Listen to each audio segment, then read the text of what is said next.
Ainda na segunda fase, então interrompemos a lógica cronológica para fazer o realce da questão do trabalho análogo à condição de escravo.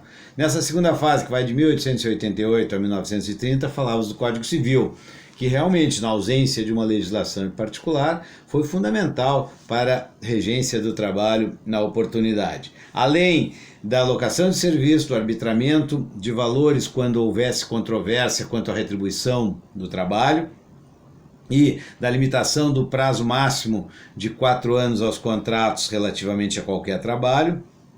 De lá nascem naturalmente, sabemos nós, as noções de reparação, aplicáveis, por óbvio, também ao direito do trabalho. É o Código Civil que maneja esse instituto de reparação e que trouxe 2 outros, para lembrar pelo menos estes aspectos importantes, na época aplicável às relações de trabalho de um modo geral e a outros contratos e que hoje são parte integrante do direito do trabalho. Primeiro, a noção de justa causa. Quando, numa relação bilateral de trabalho, alguém pratica um ato grave o suficiente para se imputar à outra parte a causa de rescisão desse contrato, com, obviamente, direitos e consequências muito distintas. Foi o Código Civil quem, primeiramente, falou em justa causa para rescisão de contratos, notadamente também aqueles relativos ao trabalho. E trouxe também uma noção para todos os contratos aplicável, mas importantíssima no direito do trabalho, que é a noção de aviso prévio. Aquela obrigação que qualquer das partes, num contrato bilateral, por prazo indeterminado, tem de comunicar à outra parte a sua intenção de rescindi-lo. Antecipadamente comunica, previamente avisa de que, em prazo determinado, rescindirá o contrato. Isso é um direito das partes, esse é um direito quando eu não sei exatamente quando vai se pretender rescindir uma relação jurídica qualquer e também aquelas de trabalho. A comunicação prévia, o aviso prévio, nasce, pois, no direito do trabalho.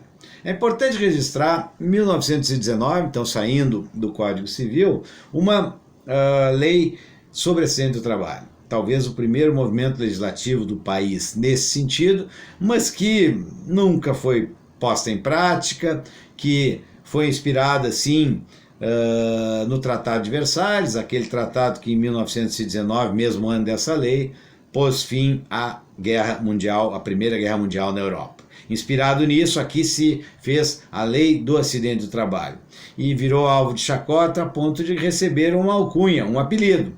Foi chamada de Lei Fantasma, como a lei que, sobre os acidentes do trabalho, vagava nos corredores do Congresso Nacional sem qualquer providência, regência, normatização, colocação em prática, daí ocorresse ou sucedesse. Mas foi uma primeira tentativa, por certo. 1922, uma experiência interessantíssima nos tribunais rurais de São Paulo, que eram justamente o estabelecimento de um foro específico para a solução de controvérsias também do mundo do trabalho. A vida bastante rural ainda nesta década no país, era lá que os conflitos existiam e, portanto, a necessidade de uma corte, um local onde se os discutisse, os chamados tribunais rurais de São Paulo, se estabelece como um marco importante pelo qual este eu também faço um destaque e seleciono como uma das leis em que se desenha um pouco do surgimento e da evolução do direito do trabalho no país. No ano seguinte, em 1923, a chamada Lei Eloy Chaves, uma lei que pela sua dicção tratava de alguns assuntos diretamente ligados ao trabalho em geral e algum trabalho especial, como vou lhes dizer. Tratou de organizar as caixas de aposentadorias e pensões dos trabalhadores, dando regência a essa situação. Mas talvez nesta lei, a Lei Eloy Chaves, o que mais se destaque seja justamente a questão da estabilidade decenal. Uma regra que ali se escreveu aplicável especificamente a uma categoria, a importante categoria dos ferroviários. Os ferroviários eram beneficiários desta lei e tinham uma proteção contra a despedida sem justa causa ou despedida imotivada. Os ferroviários que prestassem serviços para o mesmo empregador, ao atingirem 10 anos de trabalho, como que se colocava os seus contratos em uma bolha protetiva, que só poderia ser rompida e rompido o contrato nela existente se houvesse a prática de uma falta grave capaz de justificar a causa rescisória. Os ferroviários não tinham, depois de 10 anos, senão a garantia de estabilidade decenal, um direito que se tornou importante no país a ponto de, mais tarde, compor, inclusive, a CLT como uma regra geral e expandida para todos os trabalhadores. A Lei Eloy Chaves se notabiliza justamente pela estabilidade decenal que atribuiu, logicamente por ato legislativo, aos trabalhadores ferroviários, e direito esse que se tornou direito de todos os trabalhadores empregados. Ainda nessa segunda fase, é destacar a Lei de Férias. A primeira Lei de Férias do Brasil é de 1925 e que falava na época, o período de 15 dias remunerados. O trabalhador reporia suas energias em casa por um período de 15 dias, sem prejuízo da remuneração.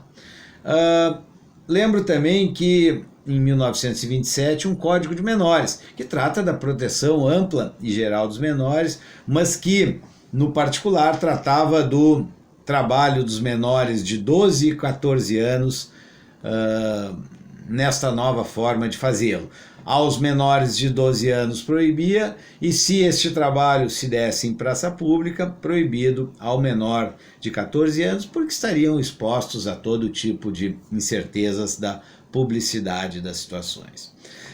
Vamos chegando à terceira fase, que será objeto da próxima gravação, mas antes dela vou relembrar duas situações importantíssimas. Dois princípios nós tratamos nas aulas anteriores. Princípios esses que são metanormas, que são inspiradores de elaboração de normas objetivas, que são aquelas situações em que se tem base para a formulação de novas regências. Pois, talvez se pudéssemos ter um único exclusivamente no direito do trabalho, ele seria o princípio da proteção, ou também chamado princípio da proteção ao hipossuficiente. Um princípio maior que reconhece a desigualdade de forças, como tratamos naquela aula, e que busca reequilíbrio dessas forças. A proteção ao trabalhador pela percepção de que pela capacidade econômica de quem lhe emprega e detém os meios de produção, o trabalhador não consegue atuar e defender-se exclusivamente ou agir no seu interesse. E por isso o direito protetivo do trabalho viria nesse sentido de proteger. Há outros vários, nós vamos tratando aos poucos no decorrer dessas gravações, e que são decorrência, como disse, deste primeiro princípio. Um deles é a aplicação da norma mais favorável. Quem sabe olhando lá para o direito penal, onde existe a aplicação da norma mais benéfica, aqui, na competição, na concorrência entre duas normas, ao mesmo caso, ao mesmo trabalhador, se ele aplicaria justamente aquela que fosse mais favorável. Se esse é realmente um princípio bastante importante, e o é, vejam que em momentos de reformas trabalhistas, nós temos um arranhão enorme sobre o mesmo, se não a sua eliminação. Quando a lei da reforma trabalhista, a lei 13.467, mexe nessa situação em algumas ponderações, em algumas regências, dando conta que se sobrepõe o contrato individual, independentemente de forma mais favorável, que se sobrepõe uma norma coletiva, independentemente da regra legal, quando ela for aplicável ao caso concreto. Uma relativização, um arranhão, quiçá uma situação de eliminação deste importante princípio do direito do trabalho, que vai mexer sim com as fontes, e nós vamos tentar também ao longo dessas gravações fazer referências básicas sobre a questão da reforma trabalhista, que muda, como já disse aos senhores em várias oportunidades, a questão dos direitos e das relações de trabalho no século XXI.